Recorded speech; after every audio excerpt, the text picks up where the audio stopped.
Bon, en vrai, il fallait que je la fasse cette vidéo. Parce que j'en parle pas souvent, mais des fois j'ai l'occasion d'en parler en privé avec quelques personnes. Et c'est vrai que quand on voit un peu les stories, ça fait un peu rêver. Bon, alors là, dernière journée à New York, j'arrive plus à parler parce que j'ai la bouche qui est ultra fraîche là. Il y a Trump Tower là. Et là.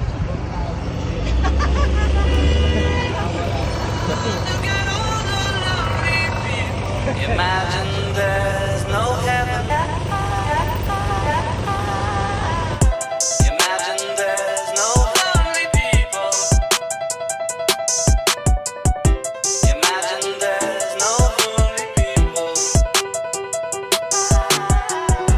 Imagine there's no lonely people. Imagine there's no today. On croit que tout est beau, etc. Et que, je sais pas, que tout est kiffant et qu'on est forcément épanoui et qu'on kiffe notre vie. Mais finalement, c'est un peu comme tout, hein. Dans notre métier, il y a des avantages comme des inconvénients et j'aimerais dans cette vidéo en parler. Yeah, thank you. Perfect. Thank you so much. Good day. Tu vois, de ce que je disais, en fait, moi j'habite juste là. Juste là. Et la pharmacie est juste là. Je vais vous montrer un peu à quoi ça ressemble.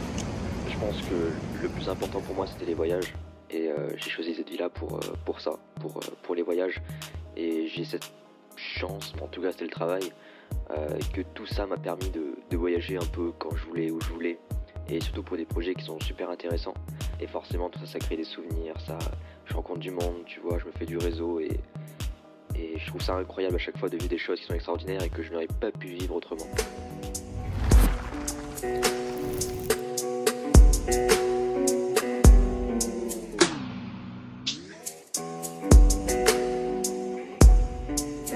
Forcément, tout ça, ça me fait un peu évacuer, ça me fait sortir un peu de la routine. Je sais pas, je découvre d'autres paysages, d'autres cultures, d'autres manières de vivre. Je rencontre sans cesse des nouvelles personnes avec tout le temps des histoires nouvelles à raconter. Je trouve ça fou. C'est aussi très passionnant. J'ai pas l'impression de travailler à chaque fois. Je me dis que ce que je fais, c'est cool. Les gens aiment bien ce que je fais. C'est aussi la raison pour laquelle on m'appelle à chaque fois. C'est gratifiant quand tu fais une vidéo et que la personne, elle adore.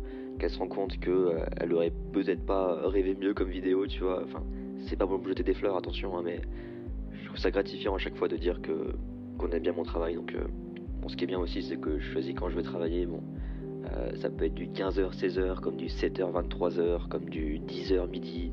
Tout dépend aussi de mes objectifs personnels et où je veux aller. Mais évidemment, plus je travaille et plus je suis productif et plus j'ai des meilleurs résultats. Donc c'est à moi de faire la part des choses et de me dire que si je veux atteindre mes objectifs, il faut que je travaille beaucoup plus. Donc ça c'est cool et si je veux pas travailler, je travaille pas. Si je veux faire une grasse mat, je fais une grasse mat. Après tout dépend évidemment des projets, mais ça c'est un des gros avantages d'entreprendre. Bon, en fait, je devais rentrer le 2 février, j'ai raccourci là, je repars demain, donc le 29 janvier. Parce que j'ai pas ma routine ici à New York. Je sais pas. J'ai demandé un remboursement pour l'Airbnb, mais ils ont refusé, donc c'est pas grave. Bon, tant pis, je préfère rentrer chez moi à Dubaï. Et après, j'ai encore un voyage qui m'attend à partir du 13 février. Donc bon, faut que voilà. Je pense que un de mes plus gros désavantages, et là du coup ça relève plus du personnel que du professionnel, c'est que j'ai dû délaisser un peu ma vie amoureuse.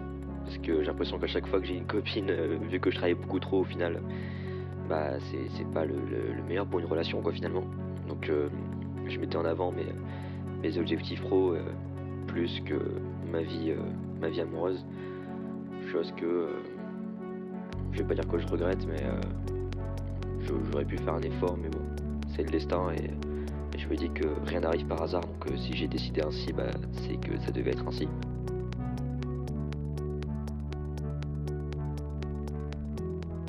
Tout est très imprévisible. Je m'étais promis en début d'année que j'allais pas voyager pendant au moins 2 mois et finalement je me rends compte que j'ai l'impression que je suis à un rythme de voyage de toutes les 2 semaines quoi. Genre je fais que bouger. Là je suis à New York, j'étais à Budapest encore il y a 2 semaines, j'étais à Dubaï la semaine dernière. Je fais que bouger, il y a encore un mois j'étais à La Réunion et là j'y retourne en février. C'est vraiment très imprévisible. parce qu'à chaque fois il y a toujours des nouvelles opportunités, donc c'est pas possible de dire bah non excuse-moi je vais pas venir à New York, tu vois.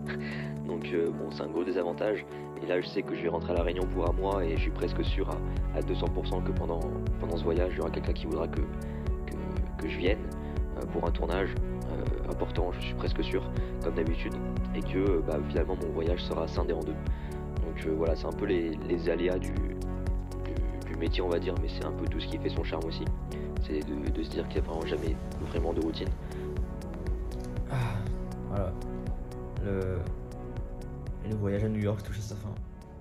C'était vraiment cool. C'était ma première fois à New York. Genre, c'est à faire. Je vais terminer cette vidéo, évidemment, encore en voix off. Mais je voulais au moins la terminer comme ça, ainsi, en face de vous. Voilà, c'est un peu tous ces désavantages, avantages, tu vois, on travaille en même temps pour être libre. Il faut passer par ces étapes-là, et je sais que si on travaille bien et qu'on y met bien sa patte, dans quelques mois ou dans quelques années, on sera un peu plus tranquille, quoi. Donc voilà, et en même temps on travaille pour. J'ai pas parlé ici de ma passion qui est la vidéo, parce que bon, c'était pas vraiment le but, mais j'en ferai office dans une autre vidéo. Et maintenant, il faut que je fasse ma valise.